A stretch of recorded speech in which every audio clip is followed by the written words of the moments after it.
عزیز دوستو، آپ اکثر علماء سے، خطباء سے، واعظین سے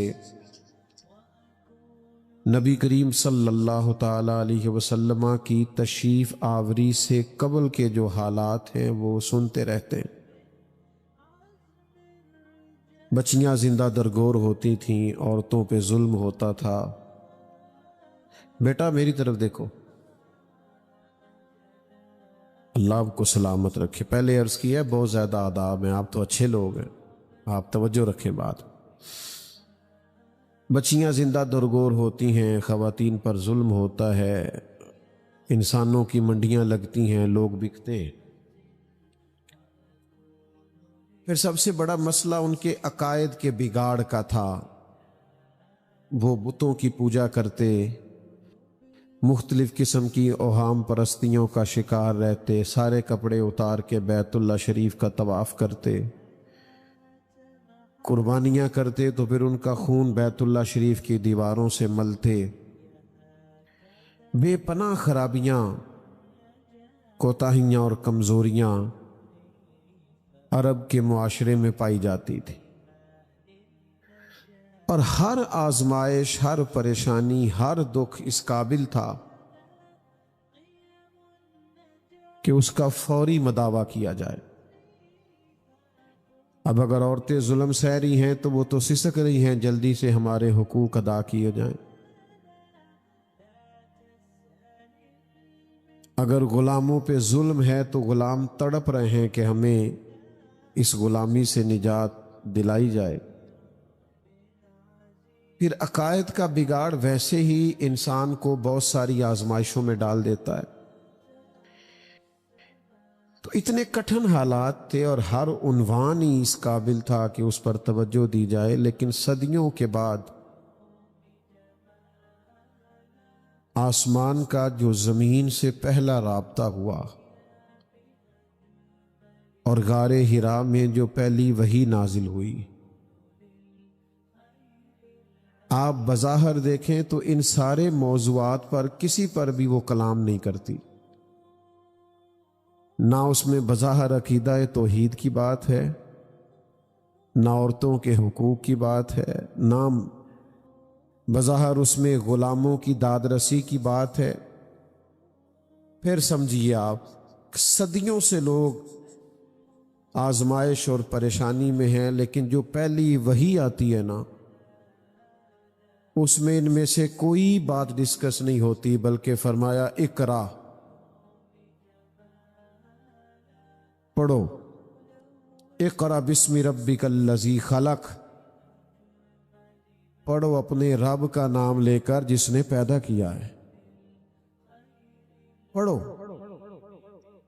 یعنی خرابیاں کتنی زیادہ ہیں، عقائد کا مسئلہ ہے، معمولات کا مسئلہ ہے، ظلم و زیادتی کا مسئلہ ہے، صداقتیں بے حجاب کر دے، حقیقتیں آشکار کر دے، ہر ایک ذرہ یہ کہہ رہا ہے آ اور مجھے آفتاب کر دے۔ بڑے سنگین مسائل تھے، ہر مسئلہ ضروری تھا، لیکن صدیوں کے بعد جو پہلا رابطہ ہوتا ہے تو اس میں پہلا حکم یہ ہوتا ہے، پہلی نصیحت یہ ہوتی ہے، اقرا، پڑھو۔ اس کا ایک ہی مطلب سمجھ میں آتا ہے کہ پڑھو گے تو عقیدے بھی ٹھیک ہو جائیں گے، پڑھو گے تو عورتوں کے حقوق کی بھی سمجھ آ جائے گی، جب پڑھو گے تو مظلوموں پر ظلم سے باز آؤ گے، جب پڑھو گے تو غلاموں کے حق تمہیں یاد آئیں گے۔ تمام مسائل کا ایک ہی حل بتایا، پڑھو، تعلیم حاصل کرو، لیکن تعلیم وہ والی حاصل کرنا جو تمہارے رب کے نام سے شروع ہوتی ہے۔ قرآن و سنت کی تعلیم پڑھو، سنت و حدیث کو پڑھو، تاکہ تمہارے سارے معاملات درست ہو جائیں۔ بعض اوقات نا کسی کمرے میں اندھیرا ہو نا، اس میں بہت سارے موذی جانور جمع ہو جاتے ہیں، کھٹمل بھی آ گیا، بچھو، سانپ بھی آ گیا، اس کے اندر چھپکلیاں بھی آ گئیں، اس میں بہت سارے موذی جانور جمع ہو گئے۔ اب آپ اس اندھیرے والے کمرے میں وہ جانور مارنا چاہیں گے تو وہ مریں گے نہیں، ہو سکتا ہے الٹا نقصان دے۔ آپ چھپکلی کو مارنے لگے تو سانپ ڈس لے، آپ بچھو کے قریب جانا چاہیں تو کوئی اور موذی جانور آپ کو کاٹ لے۔ بہت سارے جانوروں کو اندھیرے میں مارنا مشکل ہوتا ہے، اس کا ایک ہی حل ہے، آپ کمرے میں لائٹ جلا دیں، کمرے میں روشنی کر دیں۔ آپ روشنی کر دیں، شاید آپ کو جانور مارنے نہ پڑے، ویسے ہی بھاگ جائیں گے۔ یہ دنیا میں جتنے بھی اندھیرے ہیں نا، ان سب کا ایک ہی حل ہے کہ آپ علم کی روشنی کر دیں، آپ روشنی پھیلا دیں۔ یہ جب علم آ گیا نا، علم کتاب و سنت کا علم جب آ گیا تو اخلاق سنورنے لگتے، کردار بدلنے لگتے، تربیت ہونے لگتی ہے۔ آپ نے کبھی زندگی میں تجربہ کیا ہوگا کیا آپ نے دین کا کوئی مسئلہ سنا ہوا ہونا، کبھی جمعے میں کسی محفل میں یا کسی عالم کی صحبت میں کبھی کوئی مسئلہ سنا ہوا تھا، وہ بات آپ نے سنی تھی، آپ کو یاد تھی، وہ جس چیز کے بابت آپ نے وہ مسئلہ سنا ہوا ہوگا نا، جب وہ کام آپ کے سامنے آئے گا تو ایک دفعہ وہ چیز یاد ضرور آئے گی کہ یار میں نے اس کے بارے میں یہ سنا تھا۔ آپ عمل کریں نہ کریں، لیکن ایک دفعہ اگر آپ کے ذہن میں ہو تو بات یاد آتی ہے۔ یہ فطری اصول ہے، آپ دین کا علم سیکھ لیں، انشاءاللہ وہ آپ کو یاد آئے گا، اور ایک دن آئے گا، اتنا یاد آئے گا، اتنا یاد آئے گا کہ آپ عمل کرنا بھی شروع کر دیں۔ پر پہلی شرط یہ ہے، سمجھنے والا مقام یہ کہ اس علم کو سیکھیں۔ یہاں علماء بیٹھے، دن میں اگر 100 آدمی مسئلہ پوچھتا ہے نا کسی عالم سے، مسائل پوچھے جاتے تو کچھ نہیں تو 90-95 مسئلے طلاق کے ہوں گے۔ اب کوئی گھر جو ہے وہ شادی ہوتی ہے نا تو کم از کم کچھ 6 ماہ پہلے فرنیچر کا آرڈر ہوتا ہے، کو 2-3 ماہ پہلے کپڑے سلوانے کے لیے دیے جاتے، لیکن بچی اور بچے کو مسائل نہیں بتائے جاتے۔ میرا دعویٰ ہے کہ 90-95% لوگ مسئلہ طلاق کا پوچھتے ہیں، اور زیادہ تر وہ ہوتے ہیں جو کہتے ہیں میں 3 طلاقیں اکٹھی دے بیٹھا ہوں، اب بتائیں کیا کرنا ہے۔ میرا ماننا یہ ہے کہ اگر ان کو مسئلے کا پتہ ہونا کہ 3 اکٹھی نہیں دینی، اور پتہ ہو شادی سے پہلے جو آپ نے اتنی محنت کی ہے نا، شادی بیاہ پہ اتنا خرچ کیا ہے، تو تھوڑے سے مسائل بھی اگر بتائے جائیں، اور شادی سے قبل ان کو پتہ ہو، تو میرا خیال یہ ہے کہ جتنے گھر ٹوٹتے اور بکھرتے ہیں یہ بکھرنے سے بچ جائیں۔ لیکن ہم مسئلے دریافت ہی نہیں کرتے، علم کی روشنی حاصل ہی نہیں کرتے، شوق نہیں ہے ہمارے اندر، وہ ذوق نہیں ہے علم کے حصول کا۔ کتنا شوق ہے ہمارے بچوں کو موبائلوں کا، موٹر سائیکل کا، گاڑی کا، گھر کا، سیر کا۔ یہ شوق باہر سے نہیں آیا، یہ ہم نے ڈالا ہے، ہمارے ماحول نے ڈالا ہے، ہماری سوسائٹی نے ڈالا ہے، ارد گرد کے معاشرے نے ڈالا ہے۔ بس اگر ہم تھوڑا سا اپنے آپ کو بدلیں گے نا، ہمارا شوق اگر علم والا ہو گیا تو ہمارے بچوں کا بھی ہو جائے گا۔ آپ ذوق علمی پیدا کریں۔ حضرت کثیر بن قیس روایت کرتے ہیں کہ دمشق کی جامع مسجد میں بیٹھے تھے، ایک آدمی مدینہ منورہ سے چل کے آیا، اس نے طویل سفر کیا ہے۔ میری طرف دیکھنا نوجوانوں، یہاں 1.5-2 گھنٹے کا سفر تو معمولی ہے، جو بندہ کھانا کھانے کے لیے کرتے ہیں لوگ، وہ ہوٹل اچھا ہے تو وہاں چلتے ہیں روٹی کھانے کے لیے، کر لیتے ہیں کہ نہیں؟ اتنا سینکڑوں میلوں کا سفر طے کر کے ایک شخص مدینہ منورہ سے دمشق پہنچا، اور آ کے اس نے سواری کھڑی کی اور کہتا پتہ کیا ہے، مجھے پتا چلا ہے تم نبی پاک علیہ السلام کی ایک حدیث روایت کرتے ہو، میں وہ حدیث سننے کے لیے آیا ہوں۔ ایک حدیث حضور کی، یہ بھی شوق ہے، کسی کو لگ جائے نا، لوگوں کو سکے جمع کرنے کا شوق لگ جائے تو لوگ منتیں کرتے ہیں یار میرا شوق ہے۔ تو اگر آپ کو علم دین کا شوق لگ جائے، آپ کی طبیعت ہو، آپ کا ذوق ہو، امام بخاری رحمت اللہ علیہ نے عمر لگا دی، شدید تکالیف اٹھائی، یہاں تک ایک دن فرمانے لگے مالک تیری زمین تو بڑی وسیع ہے پر مجھ پر تو تنگ ہو گئی، مہربانی فرما۔ لیکن عمر ساری گزار دی احادیث کو جمع کرنے میں، تو آپ کو اور بڑے شوق ہیں تو یہ شوق بھی تو پیدا کرے نا کہ میں نے ایک آیت سیکھنی ہے، اس کا ترجمہ سیکھنا ہے، ایک حدیث پاک سیکھنی ہے، اس کا معنی سیکھنا ہے، میں نے روز فقہ کا ایک مسئلہ سیکھنا ہے، فقہا بزرگان دین کی خدمت میں بیٹھنا ہے۔ یہ شوق پیدا کریں۔ ایک دعا بتاؤں آپ کو جو حضور نے دی ہے، دعائیں کراتے ہو نا پیروں سے، بزرگوں سے، ماں باپ سے، اور اگر دعا مل جائے نبی پاک صلی اللہ علیہ وسلم سے، حضور سے اگر دعا مل جائے، اجابت کا جوڑا عنایت کا صحرا، دلہن دلہن دلہن بن کے نکلی دعائے محمد، اور اجابت نے جھک کر گلے سے لگایا بڑی ناز سے جب دعائے محمد صلی اللہ تعالی علیہ وسلم۔ کیوں کہ خدا کی رضا چاہتے ہیں، دو عالم خدا چاہتا ہے رضائے محمد صلی اللہ تعالی علیہ وسلم۔ حضور نے دعا دی ہے، نبی کریم علیہ السلام دعا دیتے ہیں، کریم فرماتے ہیں اے اللہ اس کے چہرے کو تر و تازہ رکھنا جو میری حدیثیں یاد کر کے آگے بیان کرتا ہے۔ یہ کتنی عظیم دعا ہے۔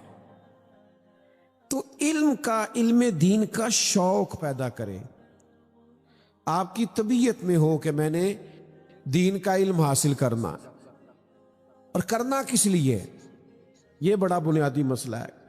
دین کا علم حاصل کرنا ہے اپنی تربیت کے لیے، تقریروں، وعظوں، مباحثوں، مناظروں کے لیے نہیں۔ مناظرہ کریں گے علماء، کبھی ضرورت پڑے گی تو علماء حق احقاق حق کے لیے کریں گے، لیکن عوام کی بات کر رہا ہوں۔ ہم پتہ کیا کرتے ہیں، مجھ سے ایک طالب علم نے کہا میں مطالعہ کرنا چاہتا ہوں، کہاں سے شروع کروں؟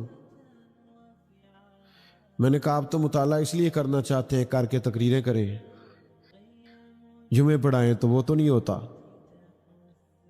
آپ تو اس لیے کتاب و سنت پڑھیں کہ آپ کے ذہن میں ذخیرہ آئے، آپ کا دل نورانی ہو، آپ کی اپنی تربیت ہو۔ آپ اس لیے پڑھیں، پھر چلے اللہ موقع دے گا، کبھی بیان کرنے کی باری آئے گی تو بیان بھی کر لینا، لیکن اگر محض اس لیے پڑھا نا میں نے آگے سنانا ہے، تو پھر وہ والا ذوق نہیں پیدا ہوگا جو ایک بندہ مومن کو کتاب و سنت سے شغف ہوتا ہے۔ پڑھنا کس لیے؟ اس لیے کہ ہماری تربیت ہو، ہم عمل کریں، پڑھ کے عمل کریں۔ پرانے لوگ کوئی چیز سیکھتے تھے پھر اس پر عمل کرتے تھے۔ حضرت انس بن مالک رضی اللہ تعالیٰ عنہ فرماتے ہیں ایک صحابی اپنا گھر بنا رہے تھے اور چھتوں تک پہنچ گیا تھا، گھر دیواریں بلند ہو گئی تھی، تو میں ان کے قریب سے گزرا، میں مسجد میں نماز کے بعد بیٹھ گیا سرکار کی عالی مرتبت بارگاہ میں، اور وہ آ گئے تھے نماز کے فوراً بعد۔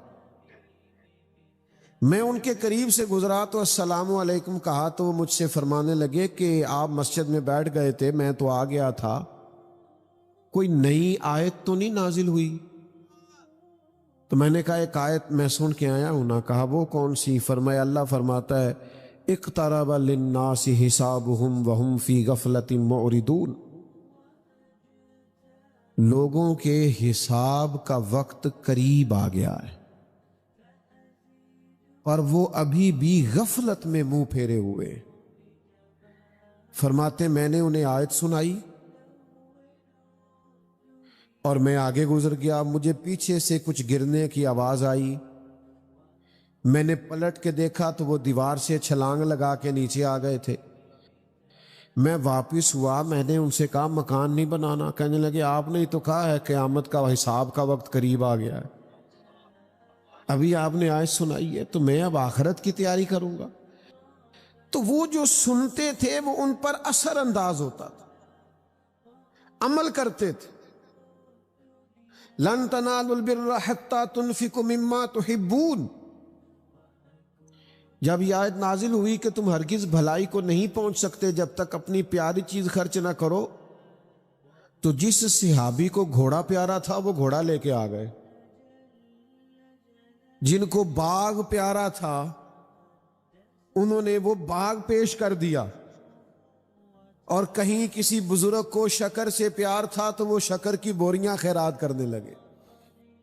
پیار وہ عمل کرتے تھے۔ ہمارے ہاں لوگ کوئی مسئلہ پوچھتے ہیں تو لڑائیاں کرتے ہیں، بحث کرتے ہیں، وہ میں جی فلانی جگہ سے مسئلہ سن کے آیا ہوں، ہمارے امام صاحب تو ایسا نہیں کرتے، حالانکہ مسئلہ چاہے خالص فروئی ہو، اولا غیر اولا کا مسئلہ ہو، لیکن لوگ بحث کرتے، اتنی بحث کرتے ہیں، بعضوں کا لگتا ہے دین دنیا میں آئے ہی بحث کے لیے۔ عمل کریں، اپنی تربیت کریں، اپنے اوپر نافذ کریں۔ سنو، نبی کریم علیہ الصلوۃ والسلام نے فرمایا جس نے دین کا علم اس لیے حاصل کیا کہ اس سے دنیا کمائے گا یا علماء سے بحث کرے گا، یا ایک جگہ فرمایا جاہلوں پہ روب جمائے۔ جس نے دین کا علم دنیا کے لیے حاصل کیا، فرمایا اس بندے کو اللہ جنت کی خوشبو بھی عطا نہیں کرے گا۔ یہ تو آپ کو عمل کے لیے حاصل کرنا چاہیے، اور گہرائی کے ساتھ حاصل کرنا چاہیے، اور شوق کے ساتھ حاصل کرنا چاہیے، اور آپ کے اندر خاص طلب ہونی چاہیے۔ یہ واعظ و نصیحت سننا، جمعہ پڑھنا، بیان سننا، اس کے لیے خاص طلب اور ذوق طبیعت میں مچلنا چاہیے، لیکن وہ ہم ہر چیز کو روایتی لیتے ہیں، ہمارا مزاج نہیں ہوتا۔ میں نے دیکھا ہے کہ لاکھوں روپیہ دے کے لوگ ڈگریاں حاصل کرتے ہیں دنیاوی، مہنگا ترین ٹیچر ہے، فیس دے کر کے اس سے پڑھتے ہیں، لیکن مسجد میں کہا جاتا ہے فری سن لو قرآن اور حدیث۔ لوگ موٹیویشنل اسپیکر کے پاس جاتے ہیں، کئی ہزار کی سیٹ بک کراتے ہیں آگے بیٹھنے کے لیے، اور پھر گھنٹہ 2 گھنٹہ کا لیکچر سنتے ہیں تاکہ طبیعت کسی طرف مائل ہو، اور مولانا بیچارے جمعے میں صرف اتنا کہتے ہیں میرا ایک کی مطالبہ ہے ذرا ٹائم پہ آ جایا کرو، لیکن ہمارا ارادہ ہی نہیں بنتا، وہ ذوق ہی نہیں، وہ شوق ہی نہیں، مزاج کے اندر وہ طلب نہیں جو ہونی چاہیے۔ میرے عزیز بھائی یاد رکھیے، جب آپ دین کا ذوق پیدا کریں گے، پڑھیں گے، سنیں گے اور سیکھنے کی نیت سے، تو آپ اپنے اندر تبدیلی پیدا کریں، آپ کا ذہن بدل جائے۔ اس لیے کہ جتنا موٹیویٹ کسی کو حضور کی باتیں کر سکتی ہے نا، دوسری کسی کی کر سکتی نہیں ہے۔ تو آپ اس کو سمجھ لیں کہ جب تک آپ مزاج نہیں پیدا کرتے، علم کا ذوق نہیں پیدا کرتے، سیکھنے کی طبیعت نہیں بناتے، اتنی دیر تک لطف آ سکتا۔ اچھا، پھر ایک اور بھی مسئلہ ہے، یہ جی بابا صاحب ہیں، یہ جی پیر صاحب ہیں، یہ جناب فقیر صاحب ہیں، بالکل ٹھیک بات ہے، تو یہ کون ہے؟ کہتے ہیں یہ مولوی صاحب ہیں، یہ مفتی صاحب ہیں۔ آپ مجھے سچ بتائیں کہ 500 دانے والی تسبیح دے کے ایک بابا صاحب کو اس پلر کے ساتھ بٹھا دیا جائے، اور فقہ کی کوئی کتاب دے کے مفتی صاحب کو اس پلر کے ساتھ بٹھا دیا جائے، تو زیادہ لوگ کدھر جاتے ہیں؟ پھوکا مروان واسطے بابا جی کو، کیونکہ یہ اس میں بہت ساری کوتاہی اس اسٹیج کی بھی ہے۔ مجھے معاف کیا جائے تو یہاں سے بھی فلانا فقیر ہوتا ہے تو فلانا یہ ہوتا ہے تو فلانے کی یہ کرامت ہوتی ہے، کبھی اس فقیر سے بھی پوچھو، اس نے بھی کسی عالم کی عظمت بیان کی ہے؟ سوال ہی نہیں پیدا ہوتا۔ اور میں علماء سے بھی اکثر کہتا رہتا ہوں، آپ احساس کمزوری کا شکار نہ ہوا کریں. کسی بھی جاہل کو بلا کر کے آپ کہیں کہ اب سارا کچھ آپ کی سرپرستی میں چلے گا، ایسا نہیں. آپ ہی کی سرپرستی ہے جن کو پڑھنا پڑھانا آتا ہے. تو تھوڑا سا ہمیں بھی کسی جگہ سٹینڈ لینے کی ضرورت پڑے گی. ہمارا رویہ کیا ہے کہ وہ جی ادھر بابا جی بیٹھے ہیں لہذا ساری دنیا ادھر جا رہی، بابا جی سرکار ہے. میرے پاس ایک صاحب نہ اکثر آیا کرتے تھے اور اپنے پیر صاحب کی نہ ہر روز کوئی 1.5-2 کرامتیں سنا جاتے تھے ڈیلی.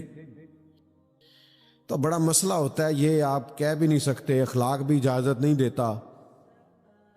تو ایک دن ان کے بھائی سے نہ غلطی ہو گئی، اپنی بیوی کو 3 طلاقیں دے بیٹھے. تو صبح صبح دوڑے دوڑے آئے، کہنے لگے حضرت صاحب وہ پرا نے 3 طلاقیں دیتی ہیں نے ان کی بنے گا. میں کہا پیراں نو پوچھ مسئلہ، مینوں جو 2 کرامتا روز سنا جانا ہے انہوں نے پوچھ. کہندا جی انہوں نے میں پوچھیا سی کہ کسی عالم نال گل کر. میں کہا سبحان اللہ. اور فتویٰ میرا نہیں، حضرت سلطان باؤ کا ہے، حضرت سلطان باؤ کا فتویٰ ہے. سلطان صاحب کہتے ہیں بانجھ علموں جو کرے فقیری او کافر مرے دیوانہ ہوں.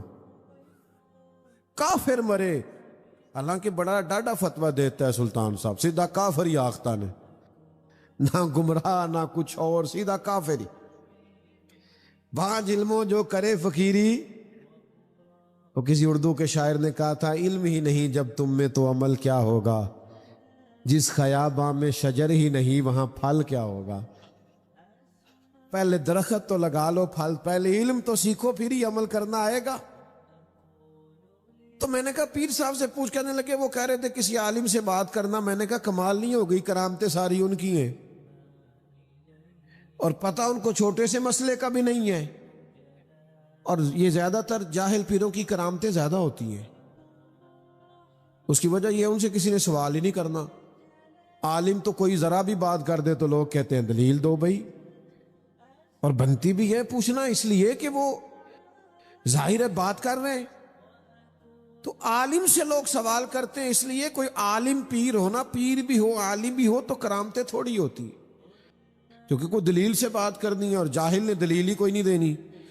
جیڑے محرم راز حقیقت دے او تے راز حقیقت کھول دے ہی نہیں. اے جنہ ویکھیا نہیں او کرن گلاں، جنہ ویکھ لیا او تے بول دے ہی نہیں. تو جاہل ہے تو کرامتیں بڑی ہیں. تو علم بنیاد ہے، سیکھنا سکھانا، پڑھنا پڑھانا، سمجھنا، تربیت پانا، یہ اصل ہے. ہمارے ہاں تو بابا صاحب بیٹھے ہوں اور عالم بیٹھے ہوں تو لوگ بابا صاحب کی طرف جاتے ہیں نا. لیکن جو نبوی تربیت ہے نا، جو نبی پاک صلی اللہ علیہ وسلم نے ہمیں سکھایا ہے، وہ یہ ہے کہ حضور مسجد میں تشریف لائے، 2 حلقے بنے ہوئے تھے، ایک ذکر اذکار کر رہے تھے، ایک تعلیم و تعلم میں مشغول تھے. محبوب بیچ میں کھڑے ہو گئے، فرمایا دونوں ہی خیر کا کام کر رہے ہیں، لیکن فرمایا مجھے چونکہ معلم بنا کے بھیجا گیا ہے لہذا حضور خود اس حلقے میں بیٹھے جہاں پڑھایا جا رہا تھا.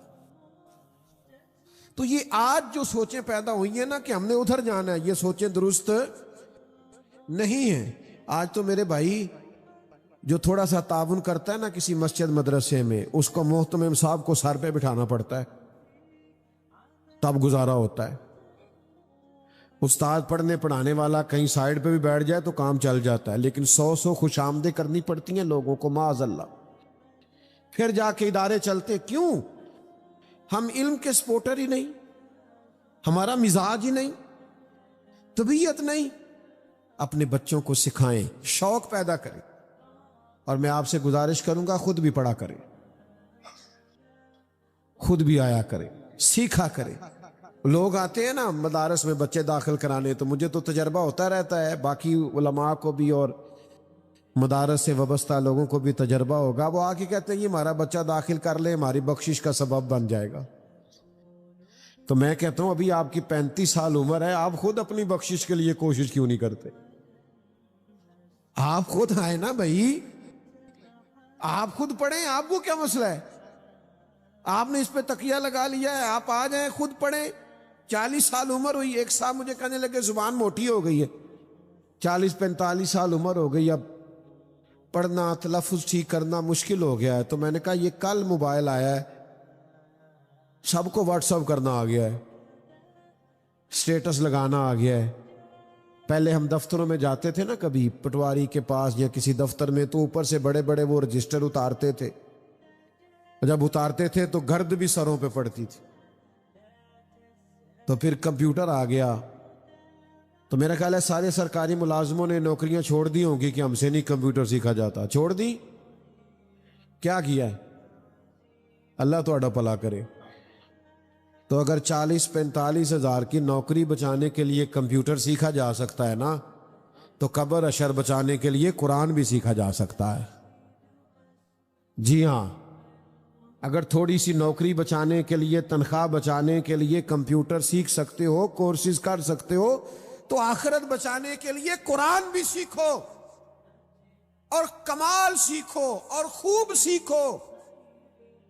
دنیا میں ناز کرتے ہو نا، فخر کرتے ہو، تو میرے نبی پاک نے فرمایا اگر ناز کرنا ہو تو 2 لوگوں پہ کرنا، فخر کرنا ہو، رشک کرنا ہو تو 2 لوگوں پہ کرنا۔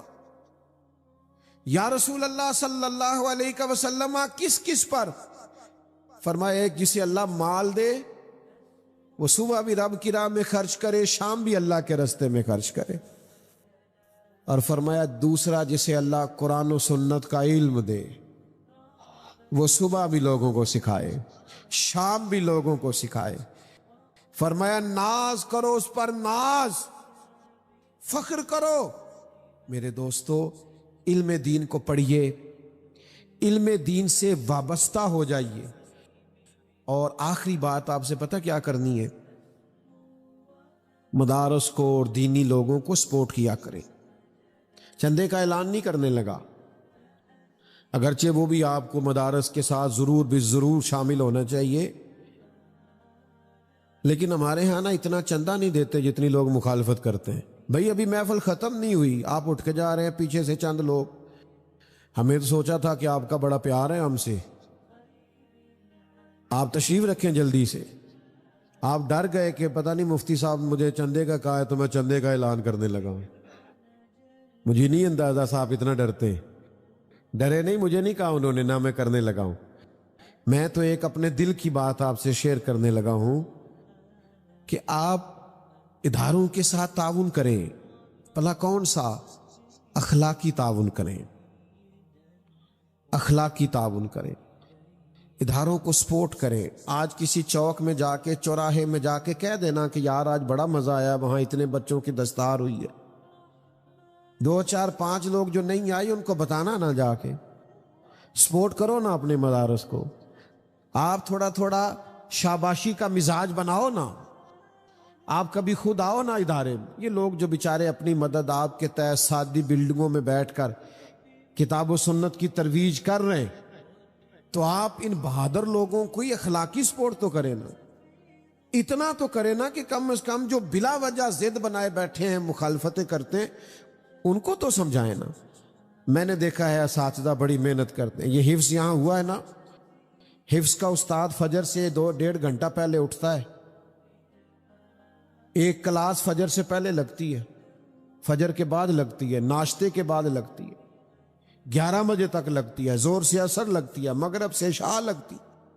کون سا ٹیچر ہے جو اتنا پڑھاتا ہے؟ اتنی سخت مشقت ہوتی ہے شعبہ حفظ میں، بچوں کی بھی استادوں کی۔ آپ کبھی آ کے دیکھیں تو صحیح، باہر بیٹھ کے باتیں کرنا، مقدر سکندر کا دیکھو پیاس سے چلے جا رہے ہیں کنارے کنارے۔ تو بھائی یہ محنت اور مشقت کا کام ہے۔ اخلاقی سپورٹ اپنے اداروں کی ہر وقت کریں، ہر صورت کریں۔ یہاں آج آپ نے جو خوبصورت منظر دیکھا ہے، مجھے امید ہے، اور باقی مدارس میں بھی جو آپ دیکھتے ہوں گے، مجھے امید ہے آپ کا دل ٹھنڈا ہوا ہوگا، اور آپ کی خواہش ہوگی کہ اللہ کرے اسی طرح بچے کتاب و سنت سے آشنا ہوتے رہیں،